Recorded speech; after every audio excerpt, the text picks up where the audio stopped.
Assalamualaikum warahmatullahi wabarakatuh. Perkenalkan kami dari kelompok 1 Pemrograman Web akan mempresentasikan mengenai hasil kerja kelompok kami, yaitu tentang JavaScript. Sebelum itu, saya akan memperkenalkan teman-teman saya dari kelompok 1. Yang pertama ada Novandi Kevin Pratama dengan NPM 200810101005. Selanjutnya ada Triyono Riva dengan NPM 200810101003. Selanjutnya ada saya sendiri, yaitu dengan nama Alif Indi Milani dengan NPM 200810101013. Selanjutnya ada Glenn Ahmad Evanka dengan NPM 200810101031. Untuk yang pertama, kita ke pengertian JavaScript. JavaScript sendiri adalah bahasa pemrograman yang menjadikan website yang kita buat itu menjadi lebih hidup dan lebih menarik untuk dilihat. Ya, JavaScript ini berbeda dengan HTML yang biasa mengatur konten ataupun CSS yang biasanya mengelola layout. Berbeda pula dengan PHP yang mana bahasa pemrograman ini itu berjalan di perangkat pengunjung situs dan bukan di servernya. Jadi di perangkat pengunjung situs yang membukanya itu bukan di server pembuatnya. Nah, selanjutnya adalah kegunaan dari JavaScript. Beberapa kegunaan dari JavaScript pastinya untuk yang pertama adalah membuat websitenya itu menjadi lebih menarik. Nah, JavaScript sendiri mampu membuat website terlihat lebih menarik dan interaktif dengan konten-konten dinamisnya agar tidak terlihat monoton. Misalnya, di dalam sebuah website tersebut atau di dalam website terdapat konten kan. Nah, konten tersebut bisa bergerak dan dapat terperbarui secara real-time tanpa perlu kita mereload untuk semua halaman websitenya berkali-kali gitu. Contohnya Google Maps. Kegunaannya selanjutnya adalah dapat membuat aplikasi mobile. Kalau dulu aplikasi mobile itu hanya dapat digunakan dengan bahasa pemrograman Java untuk Android.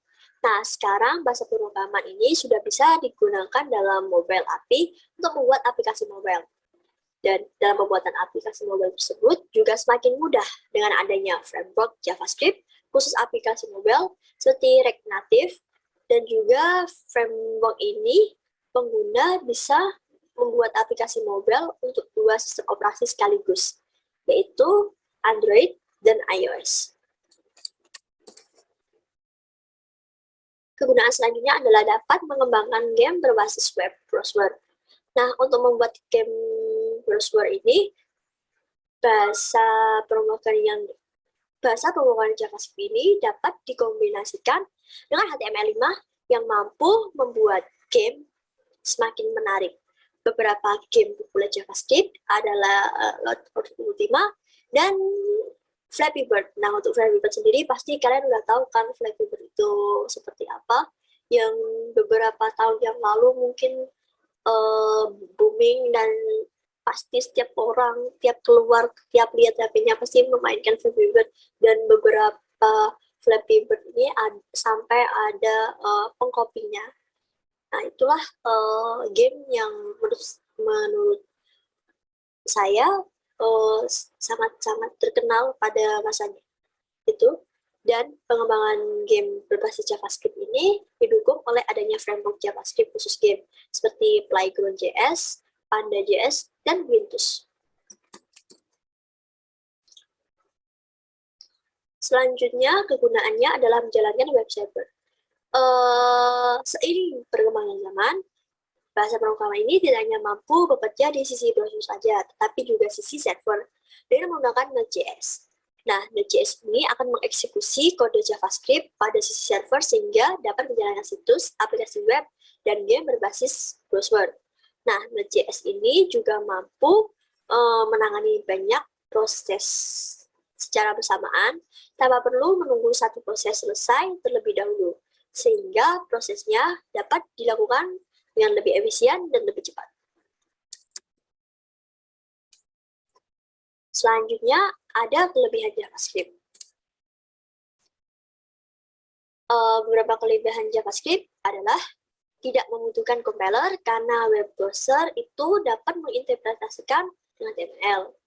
Jadi langsung nyambung seperti HTML, CSS gitu, langsung sambung tanpa perlu membutuhkan compiler lagi. Dan juga selanjutnya lebih mudah dipelajari dari bahasa pemrograman lainnya. Kalau ini individual ya, jadi tiap masing-masing orang menurut pendapat masing-masing mungkin susah atau mudah gitu. Lalu selanjutnya ada proses pencarian dan penanganan errornya atau kesalahannya lebih mudah. Ini karena bisa langsung melihat salahnya di mana, kayak gitu. Lalu bisa berfungsi sebagai elemen halaman web atau event tertentu, misalnya klik atau stopper. Kelebihan selanjutnya adalah bisa berfungsi di berbagai macam browser, platform, dan lain-lain.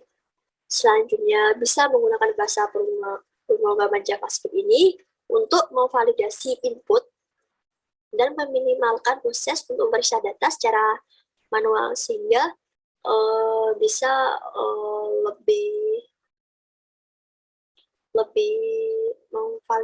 bisa dapat tervalidasi secara lebih baik pastinya. Selanjutnya, kelebihannya adalah websitenya pastinya bisa menjadi lebih interaktif dan juga lebih menarik, lebih banyak pengunjungnya karena websitenya lebih menarik dari website yang tidak menggunakan JavaScript, dan juga pastinya lebih ringan dan lebih cepat dari bahasa pemrograman yang lain. Di balik ada kelebihan pasti ada kekurangan, dan inilah kekurangan dari JavaScript. Dengan sistem yang mudah dikembangkan dan mudah dipahami oleh para web developer ya, JavaScript ini kekurangannya itu mudah sekali untuk dieksploitasi, sehingga bisa digunakan untuk web developer yang kurang baik, maksudnya web developer yang kurang baik, mungkin yang nakal ingin menggunakan JavaScript ini untuk kejahatan, seperti itu.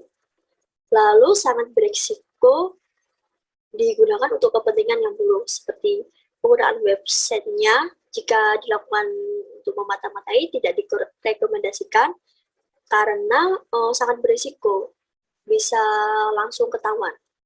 Seperti itu. Selanjutnya, karena banyak JavaScript code snippet-nya, sehingga membuatnya tidak dapat terenkripsi dengan baik atau malah cenderung tidak terenkripsi. Dan yang terakhir adalah tidak ada konsisten karena data dari masing-masing perangkat yang diretur itu berbeda satu dengan yang lain. Sejarah dari ECMAScript sebagai standar dari bahasa pemrograman script. Sejarah dari penamaan JavaScript sendiri itu dimulai sekitar tahun 1994, di mana ketika internet dan website ini sedang mengalami perkembangan yang sangat pesat, di mana pada umumnya website itu dibangun dengan menggunakan bahasa pemrograman Perl, yang pemrosesannya hanya bisa dilakukan di sisi web server. Kelemahan dari pemrosesan di sisi web server ini adalah setiap instruksi dari user harus dikirimkan terlebih dahulu kepada web server dan kemudian ditampilkan lagi ke dalam web browser. Karena kecepatan koneksi internet ini sangat terbatas dan hal ini dipandang tidak efisien. Dan juga programmer web ini membutuhkan bahasa pemrograman client-side yang bisa berjalan di web server, di web browser tanpa harus dikirim ke web server. Dimana pada tahun 1995, Brent Each ini seorang programmer dari Netscape mulai mengembangkan sebuah bahasa pemrograman script yang dinamakan Mocha, Netscape pada saat itu merupakan perusahaan software ternama yang memiliki web browser Netscape Navigator. Nah, pada saat masa pemrograman tersebut akan dirilis, Netscape mengadakan kerjasama dengan Sun Microsystems untuk mengembangkan LiveScript yang tepat ketika Netscape Navigator 2 dirilis, Netscape merubah nama menjadi LiveScript dari nama LiveScript menjadi JavaScript dengan tujuan bahasa baru ini akan populer sama seperti bahasa Java yang saat itu sedang mengalami booming di kalangan programmer, dan juga versi JavaScript ini dinamakan dengan JavaScript versi 1.0.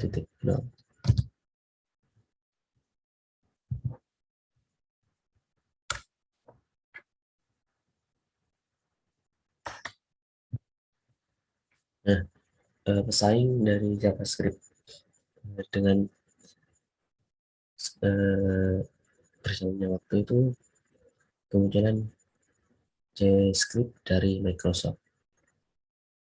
Dari kesuksesan JavaScript dari versi 1.0, Netscape selanjutnya mengembangkan JavaScript versi 1.1 pada Netscape Navigator 3 dan mengantarkan Netscape Navigator menjadi pemimpin pasar web browser saat itu. Nah, setelah beberapa bulan, Microsoft yang melihat keunggulan JavaScript ini memperkenalkan web browser yaitu Internet Explorer 3 dengan JavaScript. JavaScript ini adalah penamaan lain dari JavaScript.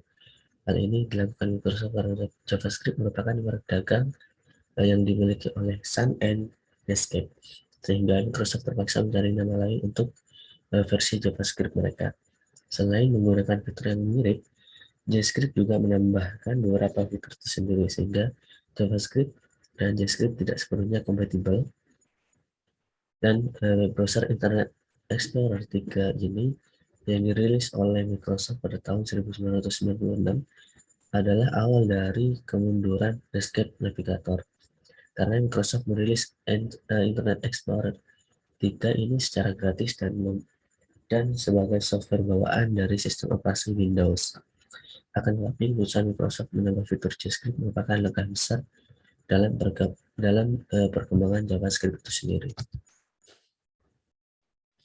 Implementasi JavaScript ini di dalam Internet Explorer membuat kalangan programmer ini bingung karena terdapat dua versi JavaScript, yaitu JavaScript di Netscape Navigator dan JavaScript pada Internet Explorer. Nah, pada pertengahan tahun 1997, JavaScript 1.1 diajukan ke Badan Standarisasi Eropa atau ACMA untuk membuat sebuah standar bahasa pemrograman script web browser. Atas dasar ini dibentuklah sebuah komite dengan anggota yang terdiri dari programmer dari berbagai perusahaan internet pada saat itu, yaitu seperti Netscape, Sun, Microsoft, Borland, Numbase, serta beberapa perusahaan lain yang tertarik dengan perkembangan JavaScript. ECMAScript terus dikembangkan hingga menjadi versi 3 pada tahun 1999.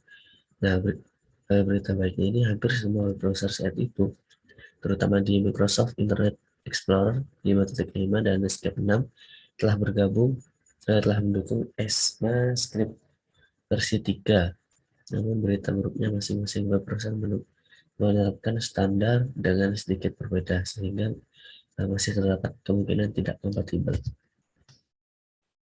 Untuk secara dari ECMAScript versi 5 sendiri, ECMAScript versi ini dirilis pada tahun 2009, dan ECMAScript versi 4 ini sengaja dilewati karena ada beberapa alasan ketidakcocokan proposal yang diajukan, sehingga versi 5 ini yang menjadi versi paling stabil terdapat di mayoritas web browser seperti Internet Explorer, Chrome, Firefox, Opera, dan Safari.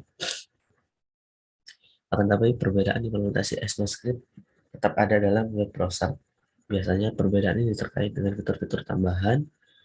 Salah satu cara programmer untuk mengatasi masalah ini, yaitu dengan mendeteksi web browser yang digunakan oleh user, lalu menjalankan fungsi yang dirancang secara spesifik untuk web browser tersebut.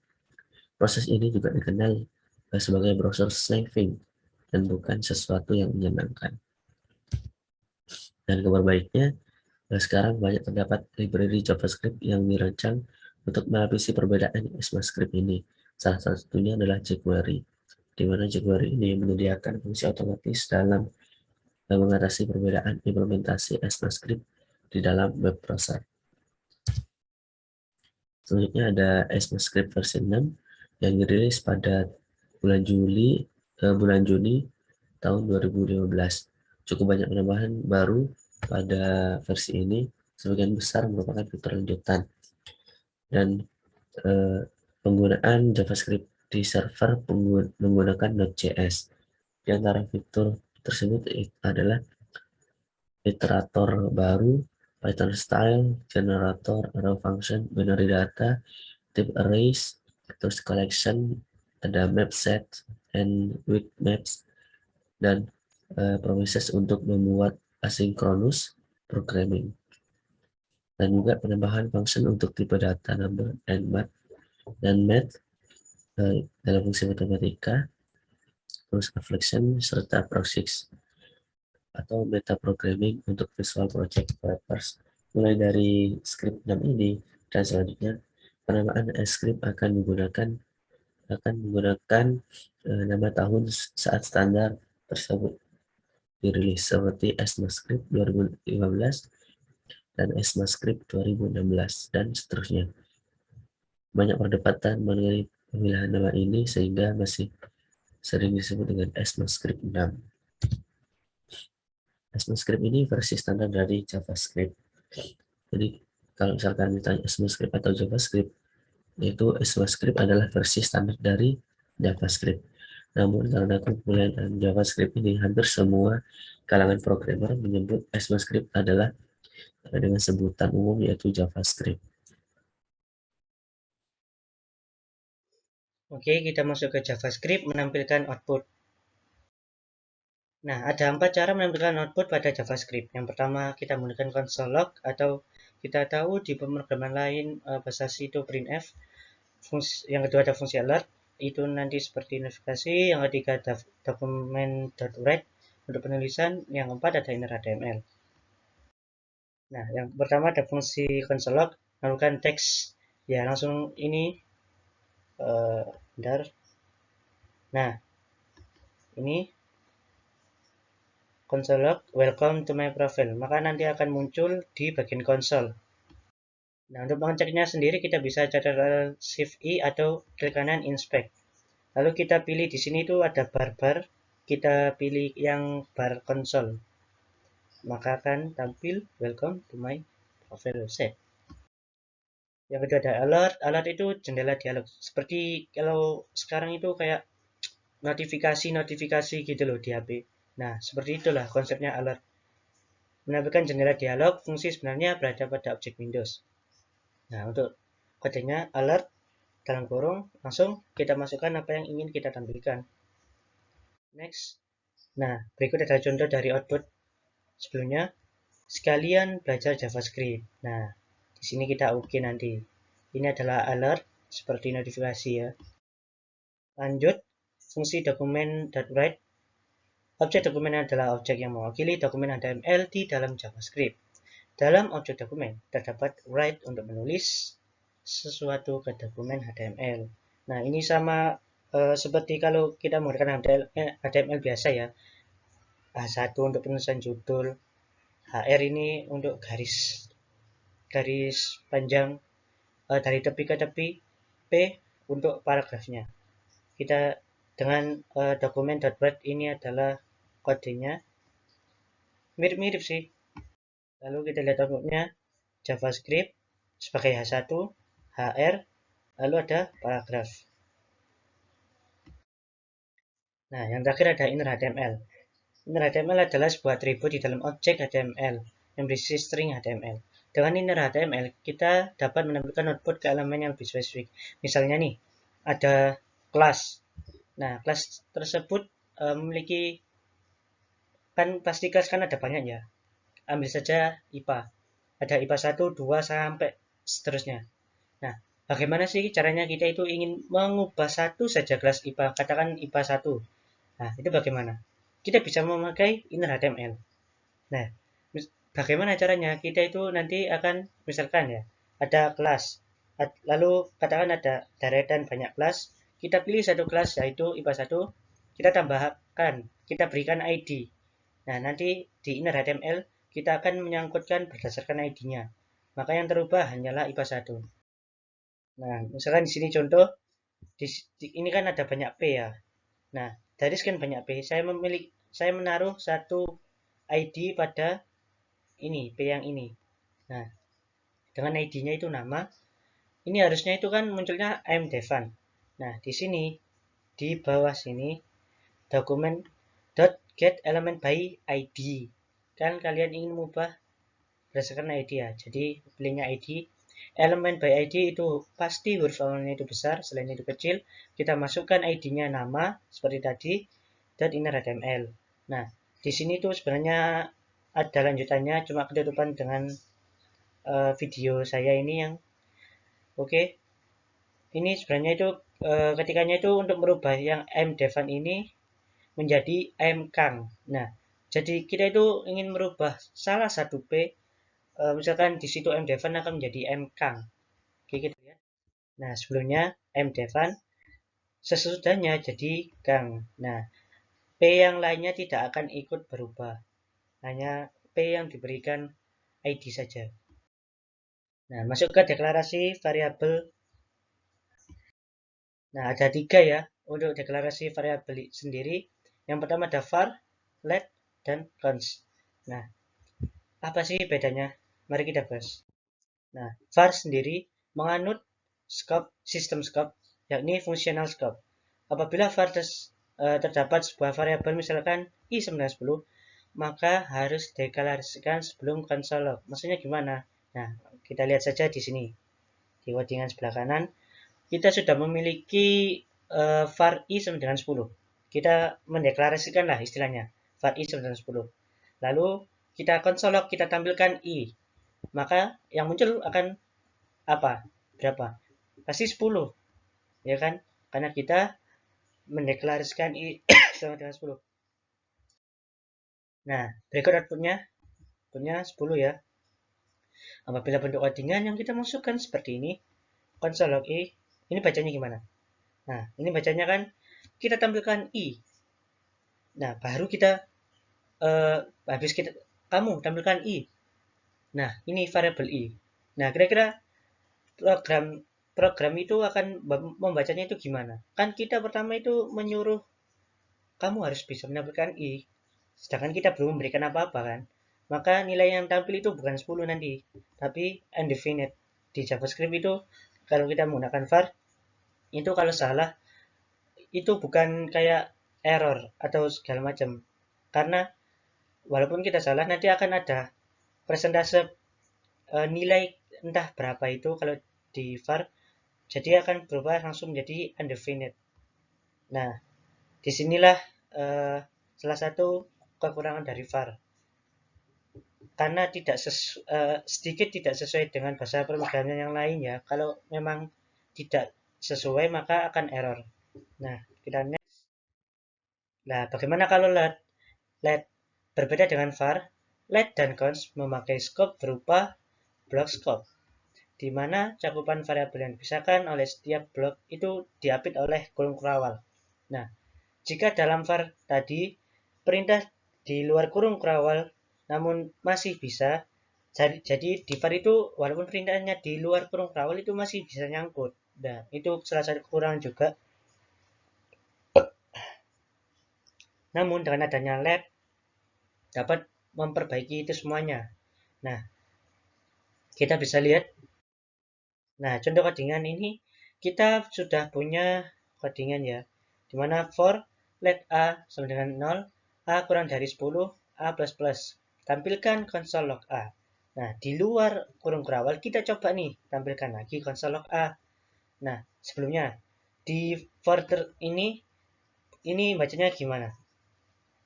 Nah, ini kan bacanya pasti A sama dengan 0, maka nilai A itu 0.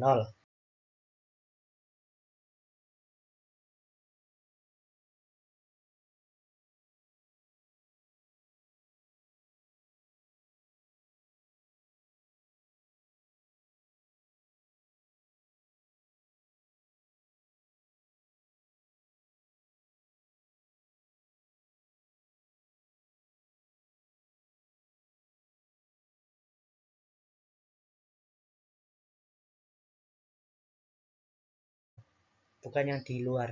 Oke, kita lihat outputnya. Nah, ini yang awal tadi ya, yang var, yang 10 ini. Lalu yang ini, nah, ini adalah yang di dalam kurung kurawal. Lalu yang error ini adalah konsol log A yang di luar kurung kurawal. Kenapa tidak terbaca? Karena dari sifat alert sendiri tadi, Bruce baguskan yang di dalam kurung kurawal. Nah, misalkan LED-nya kita ganti var nih. Nah, kalau menurut sifatnya kan harusnya bisa ya, bisa. Nah, di sini kita lihat selain 0 sampai 9 ada 10 di sini. Kenapa? Karena ini ada konsol log A ini terbaca oleh var. Nah, nilainya itu akan bertambah 1 yaitu 10. Itulah perbedaannya. Nah, untuk masuk yang cons sendiri sifatnya itu sama seperti LED, tapi kalau kita ingin menggunakan cons, kita itu harus memastikan dulu nih variabel yang kita masukkan nanti itu apakah akan berubah. Maksudnya kalau bisa itu variabel yang kita masukkan itu harus tetap, nggak bisa nanti karena dalam cons itu hampir tidak bisa dirubah untuk variabelnya. Misalkan di sini ada cons x sama dengan 5, lalu kita akan merubah x sama dengan 10. Kira-kira apa yang akan keluar? Karena awalnya itu kita akan masukkan x, saya beri x 5, terus x-nya ganti 10. Nah, kira-kira program itu bacanya gimana? Pasti kan kalau menurut sifat cons itu error ya, karena dia sendiri itu tidak, istilahnya tidak support lah kalau merubah objek secara keseluruhan. Nah, outputnya, nah kita lihat error karena itu tadi sifat cons. Oke, lalu sebenarnya itu kita bisa merubah, cuman tidak keseluruhan objek, hanya sebagian kecil saja. Misalkan di sini ada cons m, ada dua atribut nama dan umur, nama galan, umur 20. Kita hanya bisa mengubah kecil seperti umur. Nah, maka kita m.umur, kita ubah yang umurnya 20 menjadi 31. Kita tampilkan konsol log m. Nah, di sini akan tampil nama galan umur 31. Kenapa bisa? Karena di sini kita itu tidak mengubah objeknya keseluruhan. Kita hanya mengubah sebagian kecil saja, yakni umur. Umurnya variabel hasil umur ya, bukan umurnya. Variabel hasil umurnya kita ubah menjadi 20. Kita ubah yang awalnya 20 menjadi 31.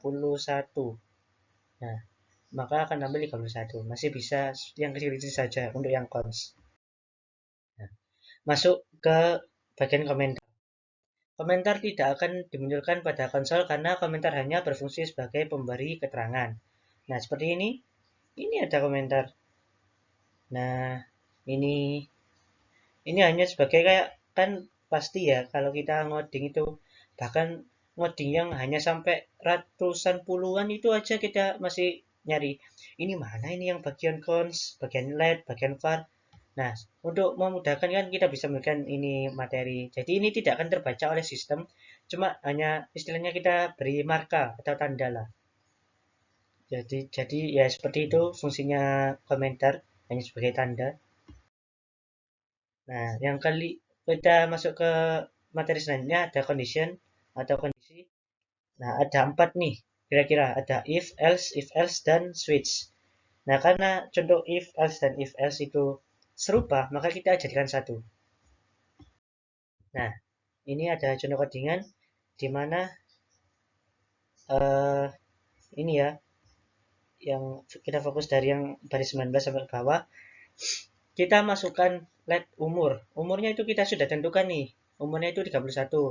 Nah, if jika umur kurang dari 20, maka konsol log akan tampil Anda masih remaja. Else if, namun jika tidak, maka jika umurnya lebih dari 20, maka akan ini maaf ya, ketutupan, Anda akan menginjak dewasa. Else ini untuk kondisi yang terakhir kali. Kalau misalkan masih ada beberapa kondisi, kita masih pakai else if. Namun jika sudah kondisi yang terakhir, kita pakai else. Nah, begitu konsepnya.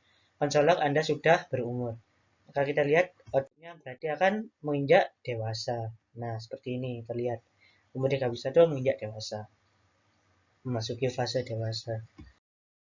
Nah, untuk yang codingan switch nih. Nah, kita pakai var. Itemnya trompet. Trompet ini kita bisa mengetikkan. Nah, nanti ketikannya itu akan terbaca berdasarkan kode case yang kita masukkan. Di sini kan masukkan nama makanan atau minuman. Nah, pilihannya ada nasi, burger, sayur, buah, Kentucky. Ini kurang satu ya, ada soft drink. Maaf kepotong karena gambarnya terlalu besar. Kalau tidak besar nanti takutnya nggak jelas saat dipresentasikan. Nah, kita masuk ke switch item. Nah, kodenya kan item, switch item dengan case nasi kosong, sayur kosong. Lalu di sini ada case buah, alert makanan sehat. Nah, kenapa kok ini dikosongkan? Karena kalau kita melihat dari sini, nah, pilihan-pilihan ini itu kan kita bisa melihat kan ya, nasi termasuk makanan sehat, sayur sehat, buah itu sehat. Nah, kalau saya ingin menyingkat lah istilahnya, menyingkat codingan supaya nggak terlalu capek, misalkan ada kondisi puluhan ya, kita bisa menyingkatnya secara cepat dengan mengosongkan awal. Ini kan kategorikan yang sebelah sini itu sehat semua. Nah, maka yang awal, kedua dan seterusnya itu dikosongin dulu, dan yang terakhir itu kita beri kategori, misalkan alert makanan sehat, break kita juga kasih break. Kenapa sih? Nah, sebenarnya begini, dalam switch, nah itu kan pembacaannya itu urut ya, case nasi. Nah, di sini kan nggak ada break, nggak ada apa, nggak ada tampilan apapun, maka habis case nasi langsung ke case sayur. Case sayur, sayurnya kosong nih, langsung ke buah. Nah, di buah sendiri alertnya itu makanan sehat, maka akan tampil makanan sehat. Ada break, maka nggak akan ke bawah sini, masih aman. Di bawah pun juga, di sini kategori makanan yang tidak sehat. Nah, sama seperti tadi, maka akan langsung ke soft drink. Nah, kita lihat saja. Nah, ini untuk buah, kita masukkan ya buah. Maka untuk tampilannya makanan sehat. Walaupun ini kita nanti masukkannya itu bukan buah, tapi misalkan sayur atau nasi, itu maka tampilnya juga akan makanan sehat. Karena tadi nggak akan jatuh ke makanan tidak sehat, karena ada break. Oke, selanjutnya dalam materi JavaScript dasar, yaitu ada namanya tipe data array. Oke. Nah, apa sih array itu? Array merupakan struktur data yang digunakan untuk menyimpan sekumpulan data dalam satu tempat. Array di dalam JavaScript bersifat dinamis. Jadi, kita tidak perlu mendefinisikan berapa ukuran array pada saat membuat variabel. Jadi biasanya pada Java, JPP, atau C, kita harus mendefinisikan berapa sih daya tampung dari array. Misalnya kita ingin membuat array integer. Misalnya kita buat int, nama variable, kurung staples, kotak-kotak yang pada seperti ini. Di sini saya menyebutnya kurung staples biar lebih mudah. Nah, kurung staples di dalamnya kita masukkan jumlah dari daya tampung dari dalam satu array tersebut. Nah, namun itu berbeda pada JavaScript. JavaScript tidak perlu kita melakukan definisi berapa jumlahnya karena bersifat dinamis. Jadi kita bisa menambahkan jumlah elemen atau juga bisa mengurangi. Dan itu setiap saat kita harus pada awalnya. Kita bisa menambah ketika kita ingin menambah, kita juga bisa mengurangi ketika ingin mengurangi. Oke, untuk membuat array sendiri atau pendeklarasiannya, kita cukup membuat variabelnya sama dengan kurung staples. Nah, lalu ketika kita ingin membuat array dengan ada isinya, kita bisa membuat variabel sama dengan kurung staples dan value-nya, lalu value-nya dikasih separator koma. Langsung kita coba saja menggunakan JavaScript. Di sini sudah saya sediakan index HTML. Nah, saya coba dulu membuat variabel. Misalnya di sini buat array kosong dengan kurung seperti ini. Lalu kita buat array mahasiswa sama dengan kita berikan data misalnya Novandi, lalu Indi, lalu Devan, lalu Livan. Saya save. Nah, di sini saya coba untuk mencetak dulu console.log. Nah, saya cetak dulu yang array kosong. Saya save, lalu saya cek pada browser. Nah, di sini, di sini. Bentar. Nah, di sini akan muncul kurung staples saja kosongan karena array-nya masih kosong, tidak ada datanya. Saya perbesar sedikit biar kelihatan. Nah, seperti ini. Nah, di sini munculnya log-nya 0 karena nggak ada datanya. Nah, namun itu akan berbeda ketika kita mencetak array mahasiswa. Kita coba array mahasiswa, saya save, lalu kita cek pada browsernya. Nah, di sini otomatis dia akan mencetak setiap value-nya dan indeksnya. Nah, sifat dari array sendiri, setiap data array memiliki indeks, dan indeks dimulai dari angka 0.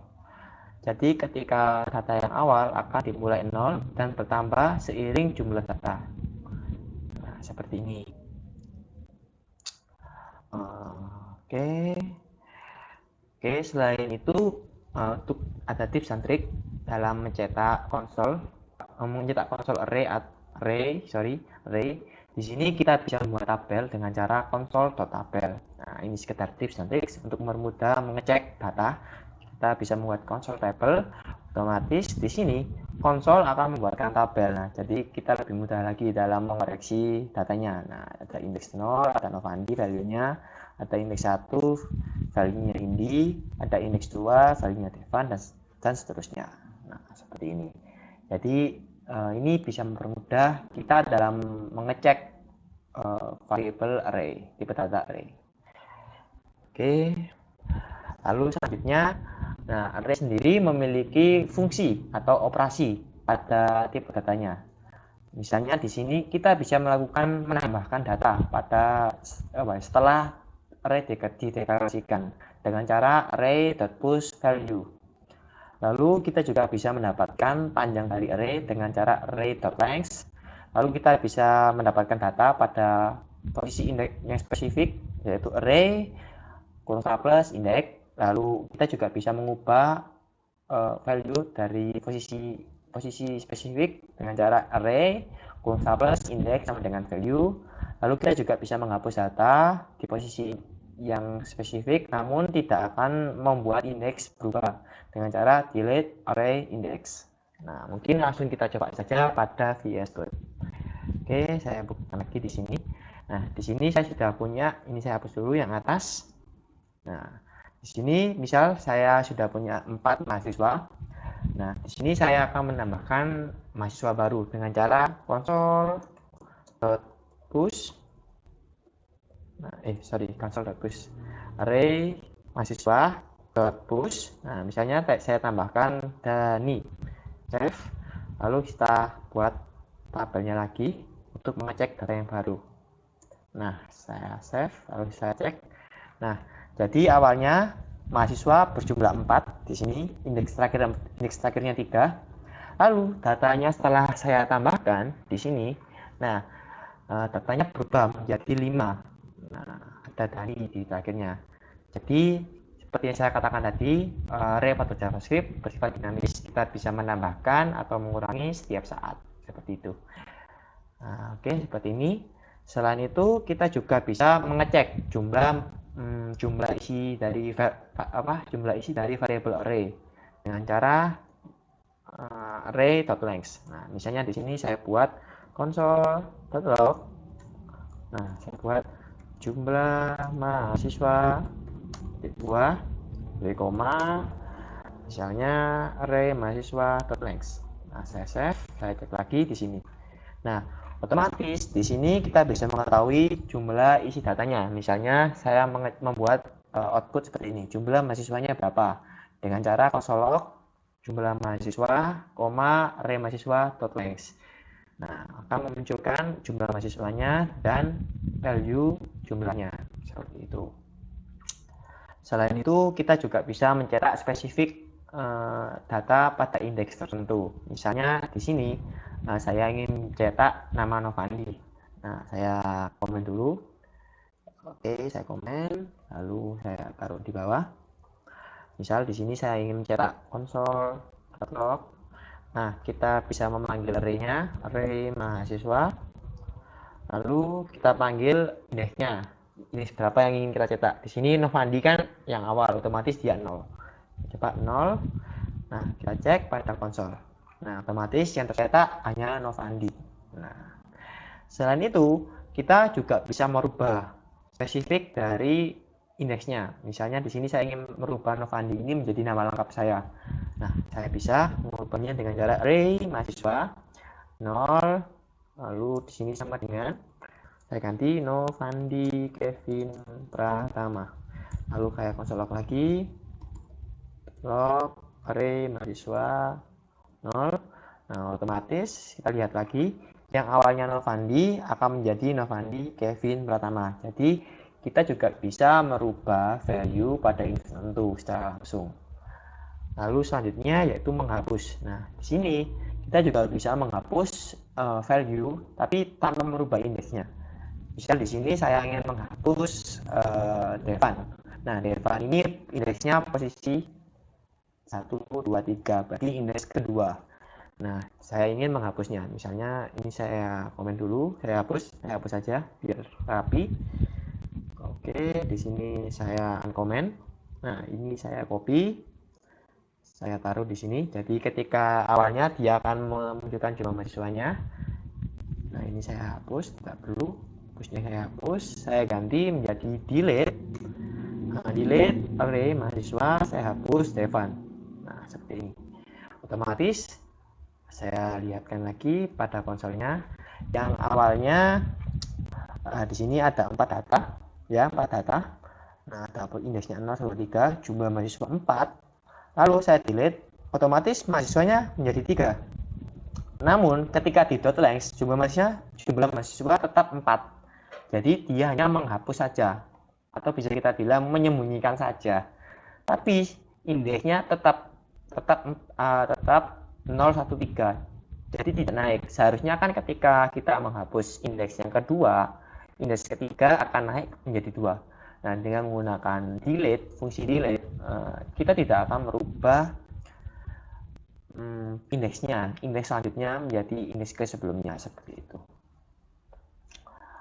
Oke, selanjutnya objek. Apa sih objek itu? Objek itu mirip dengan array, namun yang membedakan adalah indeksnya. Indeksnya bisa menggunakan string. Indeks pada objek bisa disebut atribut, properties, case. Nah, atau indeks juga bisa, biasanya disebut indeks. Nah, untuk deklarasinya yaitu variabel sama dengan Kurawah k2 value-nya, k2 value dan seterusnya. Nah, di sini ketika kita deklarasi cukup mudah membedakan objek dengan array. Nah, bagaimana sih cara kita membedakan berdasarkan deklarasinya? Kita cek saja ketika di sini. Nah, pada array untuk deklarasinya kita menggunakan kurung staples. Nah, seperti ini. Saya kembalikan. Nah, seperti ini. Nah, pada objek, Oke, sebentar.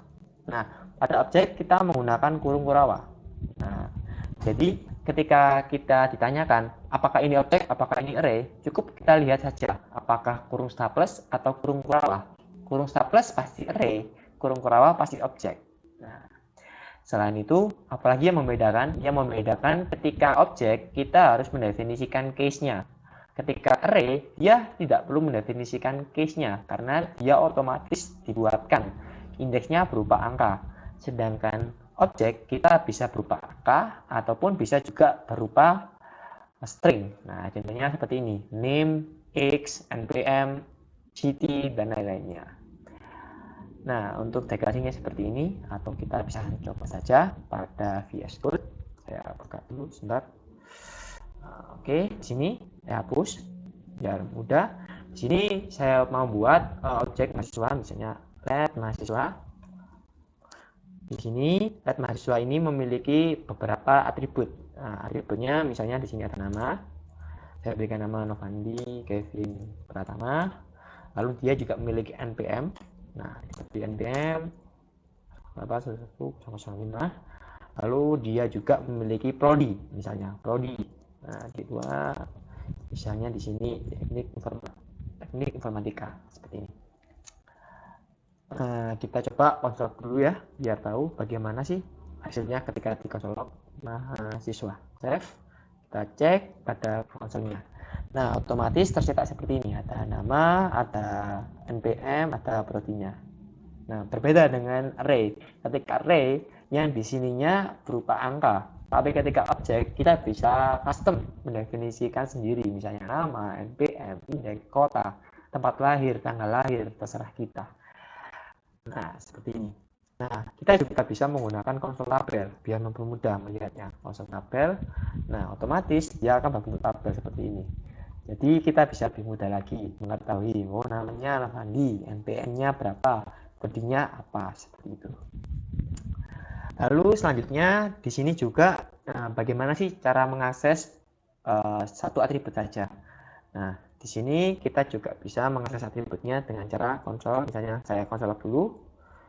Nah, untuk mengaksesnya kita cukup memanggil objeknya mahasiswa, misalnya mahasiswa, lalu dikasih titik, lalu panggil atribut yang ingin dicetak, misalnya nama. Nah, kita save, otomatis dia akan menampilkan nama saja. Nah, mungkin kalau biar tidak itu, saya komen dulu yang atasnya. Saya komen, save. Nah, otomatis nama saja yang tercetak. Jika NPM, bagaimana? Ya, kita ganti saja nama menjadi NPM. Save. Otomatis NPM saja yang akan tampil. Nah, selain itu, kita juga bisa mengubah atributnya di setiap saat dengan cara seperti ini.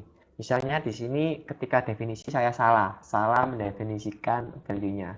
Saya ingin merubah NPM-nya misalnya. Di sini kita bisa merubahnya dengan cara mahasiswa titik NPM sama dengan, nah kita langsung masukkan value-nya, misalnya 2008.006. Nah, saya salah satu angka. Nah, saya coba console.log mahasiswa NPM. Nah, kita save. Nah, kita cek, otomatis dia berubah. Atau jika ingin lebih detail, kita konsol label saja. Oke, ini saya hapus.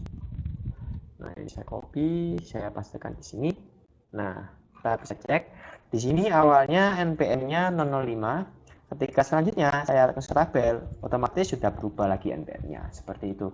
Jadi, kita juga bisa mengambil, mengakses, dan juga bisa mengedit atribut dari objek setiap saat. Oke. Lalu selanjutnya adalah function. Apa sih function itu? Function adalah blok kode program yang akan berjalan saat kita panggil. Nah, pada function sendiri, deklarasinya cukup mudah di JavaScript. Nah, saya rasa hampir sama dengan bahasa pemrograman yang lain, misalnya Java, CPP, C. Jadi, yang membedakan sedikit sih. Nah, misalnya ketika pada Java, saya berikan contoh Java nih, kan misalnya namanya sama Java, JavaScript. Nah, pada Java kita memerlukan ketika definisi atau deklarasi function, yaitu misalnya void nama function kurung-kurung dalamnya parameter kurawa statement seperti itu. Ketika dia return function, dia akan berubah menjadi tipe data function, nama function, parameter, kurawa, statement, return. Nah, pada JavaScript, dia akan bersifat global. Jadi kita nggak perlu menuliskan tipe datanya. Cukup function, lalu nama function, kurung-kurung, parameternya, kurawa, statement, lalu output. Kalau ada return, ya dikasih return seperti ini. Jadi lebih mudah dan ya lebih mudah karena kita tidak perlu menghafal banyak-banyak. Cukup function, nama function, parameter, statement, return. Sudah selesai. Kita sudah bisa membuat fungsi pada JavaScript. Oke. Ya, sebentar. Oke. Nah, contohnya seperti ini, langsung saya coba saja. Ini saya hapus.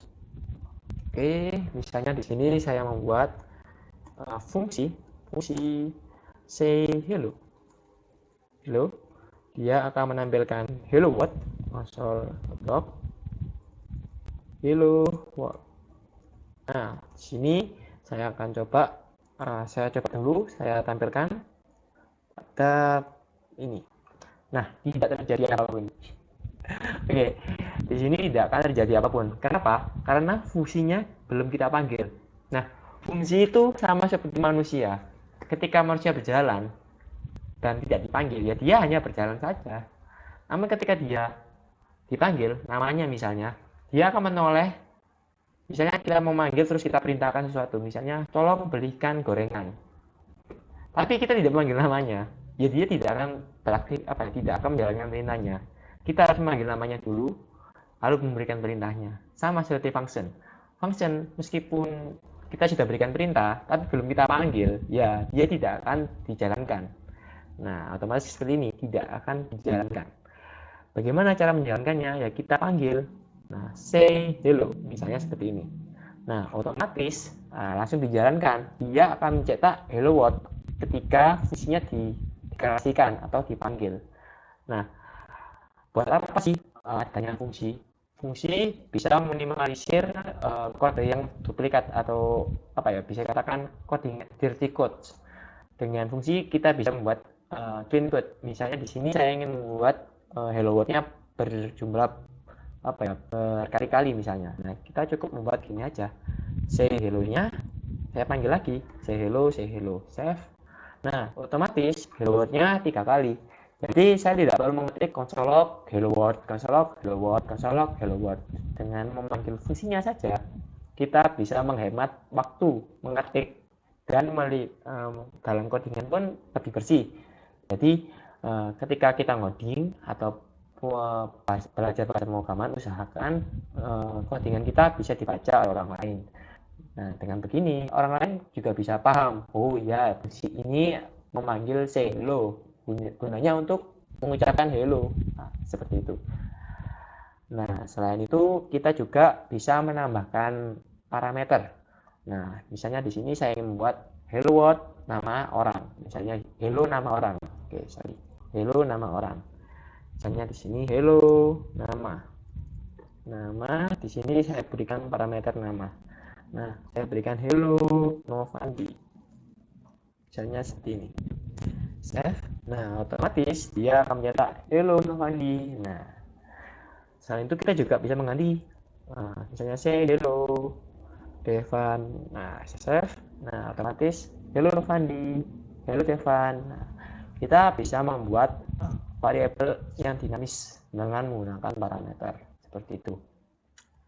Lalu selain ini kita tidak selalu harus mencetak di dalam function. Misalnya beberapa kasus kita membutuhkan value-nya saja, tidak perlu dicetak, misalnya seperti itu. Nah, kita bisa menggunakan return. Nah, contohnya seperti ini. Misal di sini saya buat return hello plus nama. Nah, saya berikan seperti ini. Lalu ini masih tetap. Nah, ketika saya save, nah otomatis dia tidak tercetak. Nah, untuk mencetaknya kita perlu membuat console lagi di sini, console.log. Lalu kita masukkan ke dalamnya.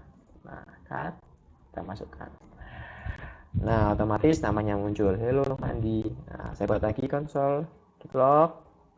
Nah, saya masukkan fungsi ini ke dalam console.log. Otomatis hello Novandi, hello Devan. Nah, seperti itu.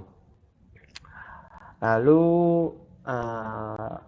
selain ini ada namanya juga, kita bisa membuat fungsi sebagai variabel. Nah, bisa dikatakan atau disebut namanya anonymous function. Nah, misal di sini saya ingin membuat misalnya halaman login misalnya ya. Jadi ketika loginnya berhasil, dia akan mengatakan hello atau menyapa saya, misalnya seperti itu.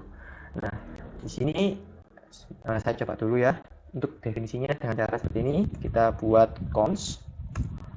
Misalnya ini hello-nya kita hapus, kita pindah ke awal, lalu kita beri sama dengan. Nah, jadi ini adalah anonymous function. Gunanya masih sama, misalnya seperti ini. Nah, masih sama, bergerak mencetaknya masih sama. Perbedaannya nanti kita bisa menggunakan ini sebagai parameter. Contohnya saya membuat fungsi lagi. Misal di sini saya membuat function buat login. Function. Nah, membuat login. Di sini kita buat callback. Oke, kita buat callback. Nah, di sini login terus callback ya. Kita masukkan dulu sebelum callback yaitu username-nya misalnya. Oh, namanya. Oke, nama. Nah, misal di sini if nama sama dengan Novandi. Jadi ketika dia Novandi baru menyapa saya, misalnya seperti itu. Nah, misal if nama Novandi. Nah, dia akan menyapa saya. Nah, ini saya ganti bukan return, saya buat konsol aja biar lebih enak. Konsol.log saya buat hello. Nah, seperti ini. Nah, oke, hello nama. Nah, jadi ketika login kita masukkan namanya, lalu akan memberikan callback, akan menyapa misalnya seperti itu. Nah, cara pemanggilannya seperti ini.